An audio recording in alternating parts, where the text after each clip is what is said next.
we go. Right. It's a very colourful story. It's all about colour and it's about change. And it's also about including everybody. Everybody's different, you see. Everybody's different personalities, different looks. Everybody's different and everybody can be included. So that's what the book is about. And it's set on planet Mars, an imaginary planet Mars, because we know in reality hares don't live on Mars. But in our story, hares do live on Mars. So shall we begin? WOODSTER. WOODSTER lives on Mars. He is a very hard-working hare. He's busy all day long. He digs, he burrows, and he tunnels with all of the other hares that live on Mars. WOODSTER is in charge of a very important project. All of the hares have got a lot of respect for WOODSTER and they respect how hard he works. They are all busy building a network of tunnels so that they can get to places much faster. Hares like to be fast. The hare's new network of tunnels is to be named the Thunderground.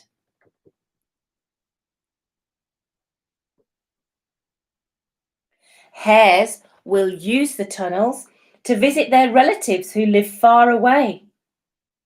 The Thunderground should be finished very soon. In fact, it is being opened officially next week by Mayor Harry Redtop. One day, late in the afternoon, WOODSTER was still working when everyone else had gone home for dinner when he struck water. No one on Mars had ever seen water before, and WOODSTER loved it. After a hard, hot working day, the water was cooling him down. It was wonderful. So here is a deep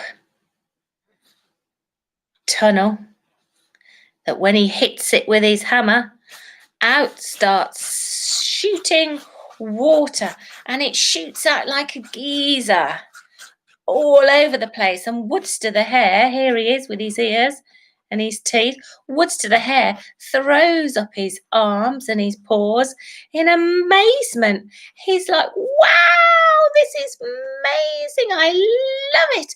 And he dances around in the water because he's never seen water before. Mars is a dry planet, a dry red planet, and they've never seen water before. But while WOODSTER plays in the water, something starts to happen. WOODSTER couldn't wait to go and tell all of the others about this discovery of water. Except when he arrived, no one would talk to him. Some hares were running away from him in shock, and others were pointing and whispering. WOODSTER felt very lonely indeed. You see, he didn't know what was happening. And what was actually happening was the water was washing off the red dust from his fur and revealing a different colour underneath. Is that you, WOODSTER? One of the wiser hares asked. What's happened to you? Your fur is blue. And when WOODSTER looked down at his arm and then down at his feet, he could not believe his eyes. He wasn't the lovely red shade anymore. He was blue all over. He was indeed very blue. Woodster was really worried now that the other hares wouldn't talk to him. He felt so different to everyone else, and this made him very sad. Some treated him the same as normal, but most other hares now didn't speak to him, and they looked at him differently. They didn't seem to like Woodster now that he was a different colour. Woodster pleaded with the others. I am the same hare. It's still me, Woodster. The other hares were suspicious. They didn't like change, and they didn't like Woodster blue.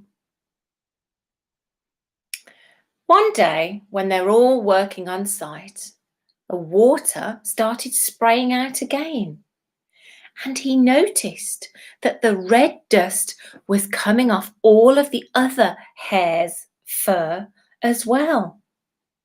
Woodster was so relieved he could see every hair in front of him changing colour, and he realised he wasn't so different after all.